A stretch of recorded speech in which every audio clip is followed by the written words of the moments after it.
Hey everybody, it's Joel. I'm down at Boom Comics in Topeka, Kansas. We got a tournament brewing here in the background behind me. I'm going to try to get about 10 minutes in here before they get too fired up and it gets too noisy to enjoy.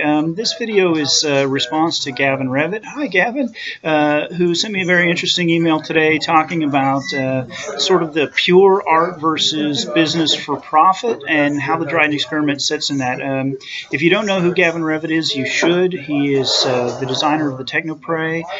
He has done, I think, all but one of the book covers that we've developed so far, or maybe all of them. I'd have to stop and think about that. He's also a fantastically talented musician, so a lot of graphic arts talent and musical talent. And he is absolutely the emotional heart of the Dryden Experiment. If there's one person who really gets the idea that we can work together in a cooperative fashion and do things that are beyond the reach of any one of us, Gavin is the guy who lives in the heart of that. If I'm the brainiac, then he's the emotional heart. He knows it and believes it and lives it and loves it. So the question that Gavin has sort of brought to the front of my mind it came out of this question about derivative rights.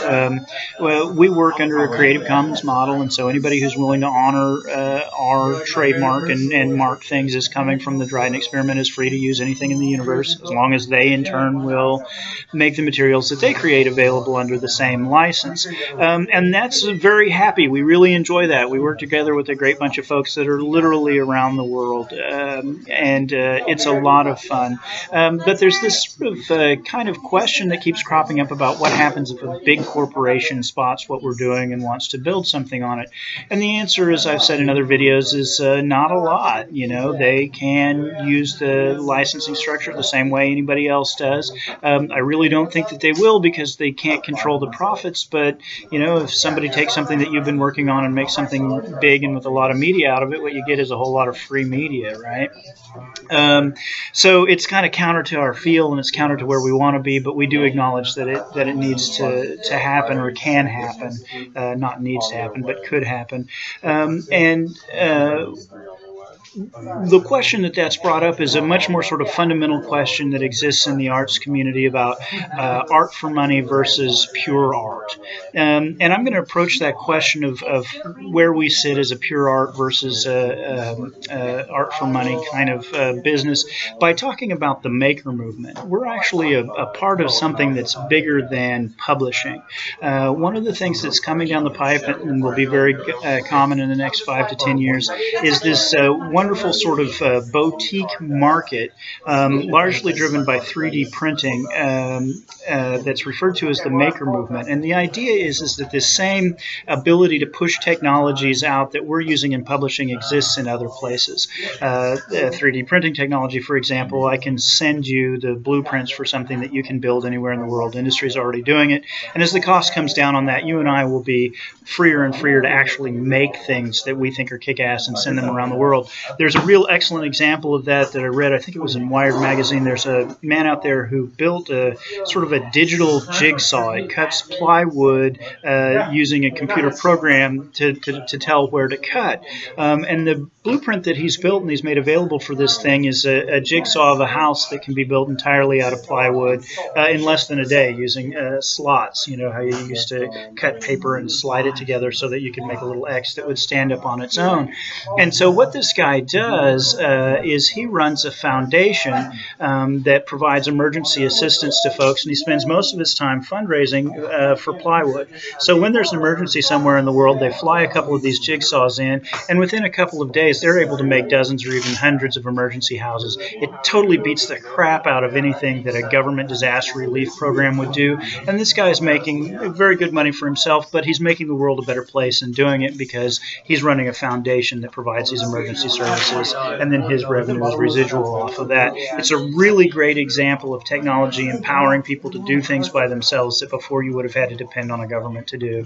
And that's really awesome. And the sort of the vision is that as technologies advance and things go further in the future, you'll be able to buy clothes that are only made in one place on the entire planet. You'll be able to buy cars that are custom built in somebody's garage using these advanced technologies. And very much what we're doing in the publishing world is exactly that. We're a part of a larger movement that is the maker movement. You have on your desktop the technologies to do the things that you think are really cool. I have the technologies to do the things that I think are really cool.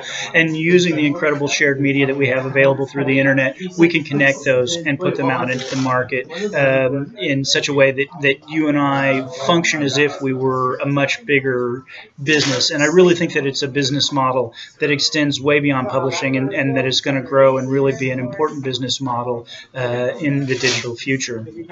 And the way that relates then to this idea of, are we for the love of the art or are we a business? Question that Gavin asks is that we can sort of be both. Okay, and I'm going to plant a couple of ideas and kind of work around to mature them together. The problem with the pure art, and it's frustrated me for a long time, I also paint and have spent a lot of time talking about how beautiful my paintings are while they sit and rot in my living room, is that if I do it purely for the love, just for the love, I continue to be a slave to the machine, right? If I can't sell my paintings, I have to go back to work for somebody else. Whereas if I can do what I love, which is my art, and make enough revenue for myself on it, I can actually be sort of the living artists. And I understand the guys that don't want to commercialize. I'm all about not selling to the corporations. I go on about it all the time. But I think that there's a middle path at which I empower myself by my love for my art. And it's that moment at which I no longer have to be subject to somebody else in order to make my living. If I can make my living doing this, I'm going to, right? I do monetize my YouTube channel. I do sell books. I do occasionally put contracts out on books that I don't own. And that's trying to find the way to get paid for doing what I love. So the pure art versus profit. I don't believe in selling out to the man. I don't believe in being a part of the machine. On the other hand, if I'm too pure, I end up backtrapped in the machine because I can't pay for myself. And I have to work for somebody else outside, which I do right now. I have a full-time job. Then the other thing, though, that I wanted to put into that mix is the idea that if we took the total cost of making a big movie, right now we're in May of 2015, and Age of Ultron is I don't even know the name of the movie. I'm never going to go see it. The Age of Ultron is huge in the box office, and I don't know what the production is, but it's tens of millions or hundreds of millions of dollars to produce this movie. Well, if you look at the total salary, the total amount of money that I would need to take in to operate my family's budget for a year, it's maybe 30 seconds of the total budget of that movie. If you take the total amount that they spent divided by the number of days that they spent in production, it would cost that company about 30 seconds to pay for my year. It's just a staggering amount of money, right? And the idea that I have is that money costs so much in part because of that really tight control. These are the only people that could make that movie. They own the license, they own the rights, they can demand ridiculous amounts of money. The actors make ridiculous amounts of money, the directors make a ridiculous amount of money, the corporate executives make ridiculous amounts of money. Well, my entire year's budget is 30 seconds of that, right? So if you work together and I work together and 500,000 other artists all work together in a way that we can generate revenue, we could make as much revenue as that movie, except we could feed this sort of mythical entity called the middle class. You and I could all do okay rather than fabulously wealthy. And the only thing that it takes is for us to be able to share and work cooperatively. So, Gavin, I love your passion. I love where you are. And I love and want you to advocate for the purity of the art and the beauty of the art as we go along. But I do have a business model, and my business model says that you and I should be in business together and cut the big guys out. All right, everybody, thanks very much. That's my liberal rant for the day. I'm Joel. This is Boom Comics. Thanks for joining us.